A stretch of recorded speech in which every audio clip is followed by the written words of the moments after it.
Hey les bambins, j'espère que vous allez bien, en tout cas moi ça va nickel. On se retrouve aujourd'hui pour une nouvelle vidéo sur l'Euro 2021, le 17 et le 18 juin. Depuis hier, le 16 juin, on a attaqué la deuxième journée des phases de groupe avec des fortunes plus ou moins diverses, hein. L'Italie qui a réussi à battre la Suisse 3-0, la Finlande qui s'est inclinée 1-0 en Russie et le Pays de Galles qui a réussi à battre la Turquie. On va dire qu'il y a eu des surprises quand même, hein, parce que le Pays de Galles qui bat la Turquie, bon, c'était pas obligatoirement quelque chose qu'on pensait. Mais après, bon, voilà, la victoire de l'Italie et la victoire de la Russie, ce qui était logique. Sur les matchs que je vais analyser avec vous, il y a quand même un match vraiment très intéressant, le Danemark contre la Belgique.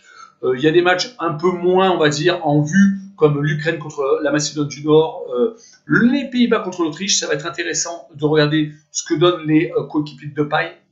Croatie contre République tchèque, donc le finaliste de la Coupe du Monde contre les Tchèques qui avaient réussi quand même à battre l'Écosse.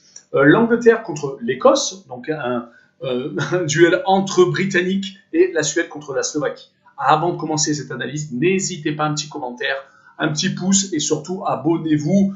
Commençons avec le Danemark contre la Belgique. Les Danois ont eu donc un gros événement qui a perturbé énormément leur dernier match avec le malaise de Eriksen. Heureusement, apparemment, tout va mieux pour Eriksen.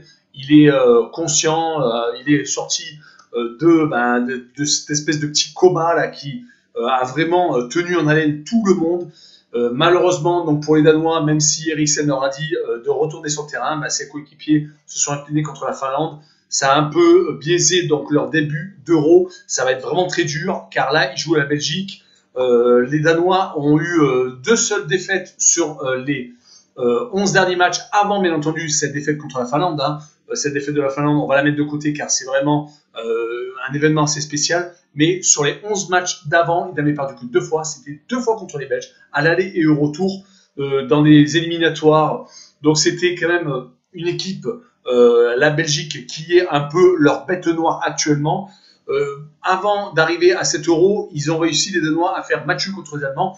Donc je ne pense pas quand même qu'ils vont arriver en victime expiatoire, surtout qu'ils jouent à domicile contre les Belges qui ont tendance actuellement à rencontrer donc des équipes chez elles, c'est-à-dire qu'ils viennent de s'imposer en Russie, où les Russes ont reçu donc les Belges, et là ils se déplacent au Danemark.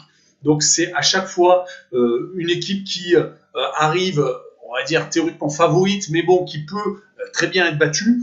Les Belges donc se sont imposés 3-0 contre les Russes assez facilement, hein. Franchement il n'y a pas eu à dire, rien eu à dire, 2 buts de Lukaku, vraiment l'homme en forme actuellement. Pourtant, avant d'arriver à cet Euro, c'était quand même assez moyen. Ils avaient fait match nul contre la République tchèque en mars lors du dernier match avant les matchs amicaux et donc avant la préparation pour cet Euro. Ils ont également gagné la Croatie 1-0. À chaque fois, ça a été des matchs quand même moyens. Alors bon, c'est certes, ils n'avaient pas toute leur force en présence. Là, ils n'ont pas encore récupéré De Bruyne, ils vont récupérer Witsel. Il y a aussi Hazard qui est dans une forme assez moyenne, car Real de Madrid il s'est blessé souvent cette saison. Là, il est rentré en fin de match contre les Russes. Mais sur ce match-là, moi, je vois quand même les Belges continuer, car ils ont quasiment tout le temps réussi à s'imposer à l'extérieur, à part donc ce match nul en République tchèque, mais sinon, à chaque fois, ils s'imposaient à l'extérieur. Et comme je vous l'ai dit un peu plus tôt, ils ont à chaque fois réussi à s'imposer contre les Danois. Donc, je vois une victoire 2-1 de la Belgique, et je vois par contre les deux équipes marquer. La cote devrait être peut-être sans doute assez intéressante. Passons à l'Ukraine contre la Macédoine du Nord. Les Ukrainiens ont perdu 3-2 aux Pays-Bas. C'était vraiment chaud, car ils perdaient 2-0. On pensait que c'était fini. Ils avaient commencé à craquer donc en début de deuxième mi-temps, et ils ont réussi à revenir sur 2 buts quasiment coup sur coup. Finalement, mais malheureusement pour eux, voilà, ils ont pris un but sur la fin.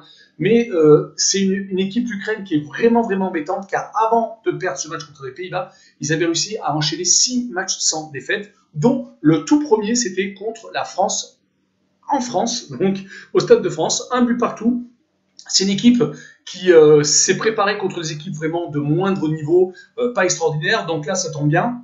Ils jouent contre la Macédoine du Nord, qui est une équipe qui vient de s'incliner donc 3-1 contre l'Autriche. Jusqu'à très, on va dire, avancé dans le match, ils avaient réussi à tenir en joue donc cette équipe d'Autriche avec donc en faisant un but partout, avec un but de Pandev, leur attaquant vedette. Et bien entendu, malheureusement, ils ont perdu donc 3-1 en prenant 2 buts dans les 20 dernières minutes. Mais c'est une équipe qui a réussi quand même à s'imposer en Allemagne. C'était fin mars, lors d'un match d'éliminatoire de la Coupe du Monde. Donc il ne faut pas mésestimer cette équipe de Macédoine du Nord.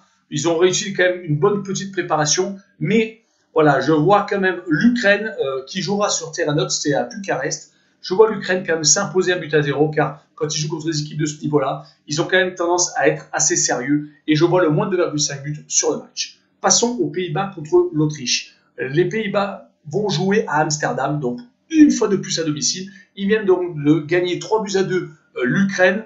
Ça a été assez poussif quand même sur la manière dont ils ont gagné ce match-là. Ils ont fait une préparation, on va dire, pas trop mal, même si voilà, ils avaient fait 2-2 contre l'Écosse juste avant, lors du dernier match de la trêve internationale en mars. Là, ils ont essayé de se rassurer un petit peu en faisant des matchs contre des équipes assez moyennes, mais bon, ça leur a permis quand même d'arriver assez confiants à cet Euro. C'est pas passé loin, mais ils ont quand même réussi à gagner 3-2. C'est une seule défaite sur les 11 derniers matchs, c'était contre la Turquie, vous avez perdu 4-2, mais franchement, la Turquie avait été ultra réaliste. Là, elle joue contre l'Autriche qui, franchement, a eu du mal de gagner contre la Macédoine du Nord, on en a parlé un peu plus haut. Ils ont gagné 3-1. Ils ont Arnautovic qui est suspendu, qui a été sanctionné d'une insulte envers un joueur de Macédoine du Nord. Donc, même si il était rentré en cours de match, Arnautovic, mais bon, ça va quand même être un joker en moins pour espérer accrocher les Pays-Bas.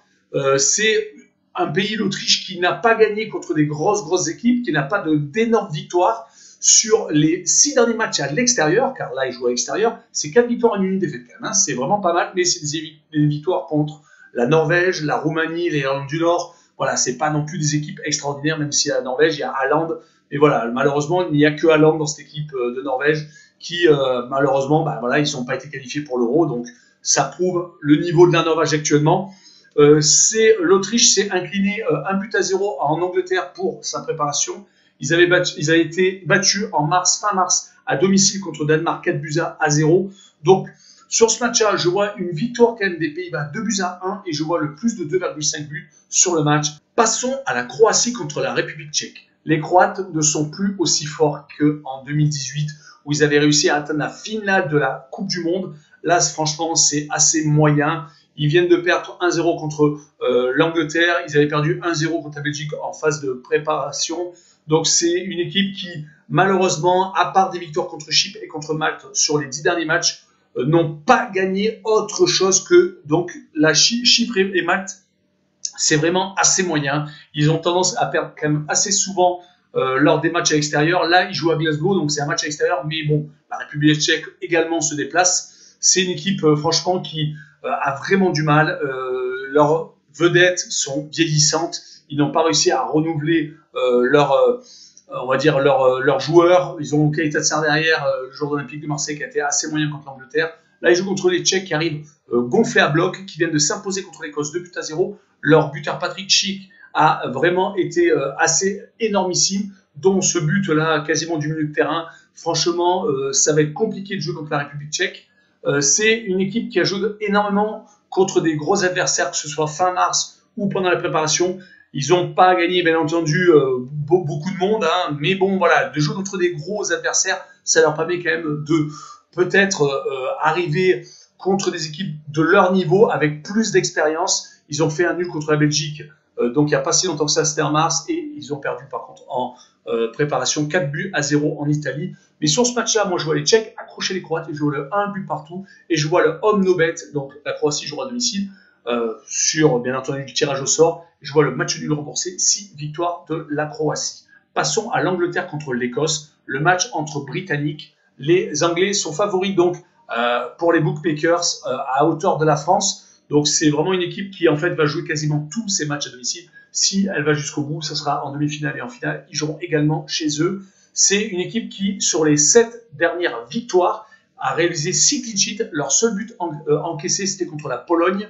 C'est une équipe qui, quand elle joue contre des équipes britanniques comme le Pays de Galles ou l'Irlande, à chaque fois, ça importe 3-0. Je ne pense pas quand même qu'ils vont s'imposer 3-0, car actuellement, quand ils gagnent, c'est 1-0 et pas plus. C'est le strict minimum, mais ils s'imposent. C'est très important à dire. Là, les Écossais sont de leur côté, un peu tombé de leur nuage, car ils pensaient vraiment s'imposer contre la République tchèque et commencer avec un gros avantage parce qu'ils jouaient à domicile.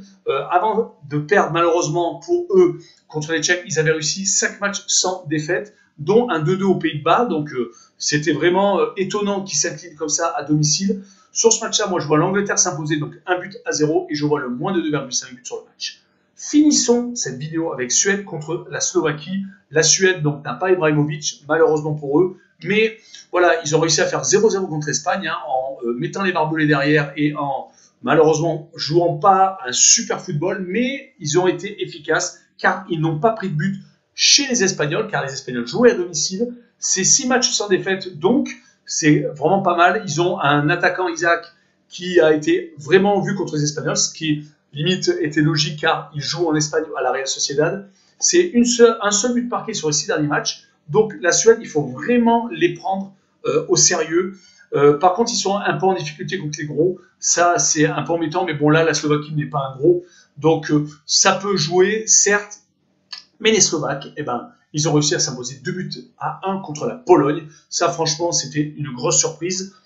Certes, les Polonais ont fini à 10, mais avant que les Polonais prennent ce rouge, il y avait un but partout, donc ils n'étaient pas en train de perdre. Là, ils sont sur 6 matchs sans défaite, les Slovaques. C'est même une seule défaite sur les 9 derniers matchs. C'était contre la République tchèque, entre le pays qui a été coupé, la Tchécoslovaquie. Donc voilà, c'était un match, je pense, au couteau. Mais à part ce match au couteau, ils n'ont perdu que ce match-là sur les 9 derniers matchs. Moi, je vois la Slovaquie accrocher la Suède. Je vois le 1 but partout et je vois les deux équipes marquées. Voilà, on en a fini avec cette vidéo. Merci de l'avoir regardé. N'hésitez pas, un petit commentaire. Vos pronostics, ça serait super, un petit pouce et surtout abonnez-vous. On se retrouve très prochainement pour le 19 et le 20 juin, les prochains matchs donc de cette deuxième journée de la phase éliminatoire. Ciao les bambins!